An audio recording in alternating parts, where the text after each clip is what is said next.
퇴직을 앞두신 분들께 5년 후에야 알게 된 이야기. 퇴직을 몇 달 혹은 몇 년 앞두고 계신 분들께 이런 질문을 드려보고 싶습니다. 요즘 어떤 생각이 가장 많이 드세요? 아마도 비슷할 겁니다. 이제 회사 안 나가도 되겠다는 기대, 그동안 정말 고생했다는 안도감, 그런데 그 뒤에 따라오는 묘한 불안. 아침에 출근하지 않는 날들이 과연 편안하기만 할지, 돈은 괜찮을지, 사람은 계속 만날 수 있을지, 내가 쓸모없는 사람이 되지는 않을지 말이죠. 솔직히 말하면 저도 퇴직할 때는 이런 고민을 깊게 하지 않았습니다. 일단 쉬면 되지, 그동안 못 해본 거 하면 되지라고 생각했죠. 그런데 은퇴 후 5년이 지나서야 깨달았습니다. 은퇴 준비는 돈만의 문제가 아니었고, 은퇴 후 삶은 시간이 많아지는 것과는 전혀 다른 이야기였다는 걸요. 이 글은 퇴직을 앞둔 분들께 그때는 몰랐고 5년 후에야 알게 된 이야기를 조금 솔직하게 풀어보려는 기록입니다. 1. 은퇴 후 가장 먼저 무너지는 건 하루의 구조였다. 퇴직하면 가장 좋을 것 같았던 게 뭘까요? 아마도 아침에 안 일어나도 된다는 자유일 겁니다. 그런데 이 자유가 생각보다 빨리 독이 됩니다. 출근 시간, 회의 마감, 보고서, 그동안 싫다고 투덜댔던 것들이 사실은 하루를 지탱해 주던 뼈대였다는 걸 뒤늦게 알게 됩니다. 아침에 일어나도 할 일이 없고, 점심은 대충 때우고, 저녁이 되면 오늘 뭐 했지? 라는 생각이 들기 시작합니다. 이게 하루 이틀이 아니라 몇 달, 1년쯤 반복되면 자존감이 서서히 깎입니다. 살에 일 맨날 쉬는데 왜 이렇게 피곤한지 모르겠더라고요. 퇴직 후 1년쯤 지난 선배 한 분이 이런 말을 하더군요. 회사 다닐 때보다 훨씬 덜 움직이는데 이상하게 더 피곤해요. 하루 종일 TV 보고 유튜브 보고 산책 조금 하고 오면 하루가 끝나요. 맨날 쉬는데 왜 이렇게 허무한지 모르겠어요. 이분이 힘들었던 이유는 체력이 아니라 의미 있는 일의 부재였습니다. 사람은 생각보다 할 일이 있어야 건강합니다. 그래서 은퇴 준비에서 꼭 필요한 건 돈 계획만큼이나 하루를 어떻게 보낼지에 대한 계획입니다.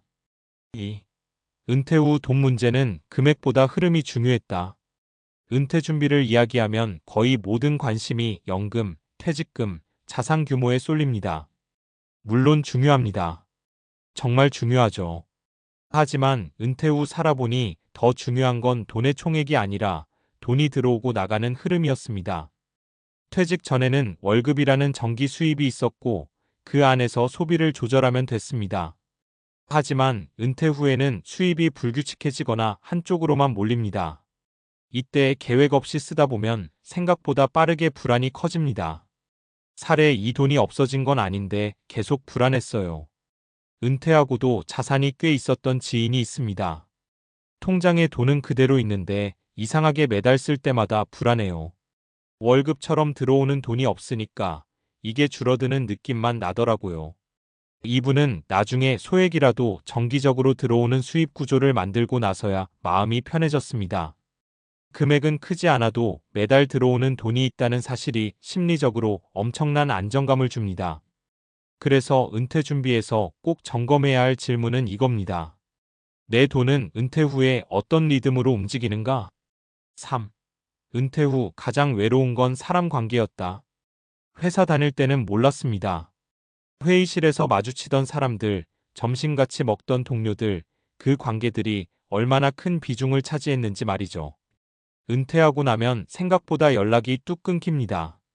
누가 나를 싫어해서가 아니라 만날 이유가 사라졌기 때문입니다. 살에 3전화 걸 사람이 없다는 게 제일 힘들었어요. 퇴직 후 3년 차에 접어든 한 분의 이야기입니다. 아침에 좋은 소식이 있어도 저녁에 속상한 일이 있어도 딱히 전화 걸 사람이 없더라고요. 그게 이렇게 힘든 건 줄 몰랐어요. 이분은 나중에 지역 모임, 취미 활동, 봉사 활동을 시작하면서 조금씩 회복됐습니다.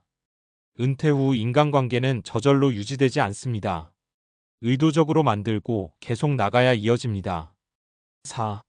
은퇴는 끝이 아니라 역할이 바뀌는 시기였다. 5년이 지나서야 확실히 알게 된 게 하나 있습니다. 은퇴는 인생의 끝이 아니라 사회적 역할이 바뀌는 시점이라는 사실입니다. 회사에서는 직함이 있었고 책임이 있었고 평가가 있었습니다. 은퇴 후에는 그 모든 게 사라집니다. 그래서 더더욱 스스로에게 새로운 역할을 만들어주지 않으면 공허해집니다. 누군가는 배우는 사람이 되고, 누군가는 가르치는 사람이 되고, 누군가는 돕는 사람이 되고, 누군가는 기록하는 사람이 됩니다. 어떤 역할이든 괜찮습니다. 중요한 건 나는 지금 어떤 사람으로 살고 있는가를 스스로 설명할 수 있는가입니다. 마무리하며 퇴직을 앞둔 지금 모든 걸 완벽하게 준비할 수는 없습니다. 저 역시 그렇지 못했습니다. 하지만 한 가지만은 꼭 말씀드리고 싶습니다. 은퇴 준비는 돈만 준비하는 일이 아니라 하루의 구조를 만들고 사람을 남기고 스스로의 역할을 고민하는 과정이라는 것. 이 글을 읽고 나서 나는 은퇴 후에 아침에 무엇을 하며 살고 싶을까? 이 질문을 한 번만 진지하게 생각해 보셔도 충분합니다. 그 질문이 5년 뒤에 당신을 꽤 단단하게 만들어 줄 겁니다.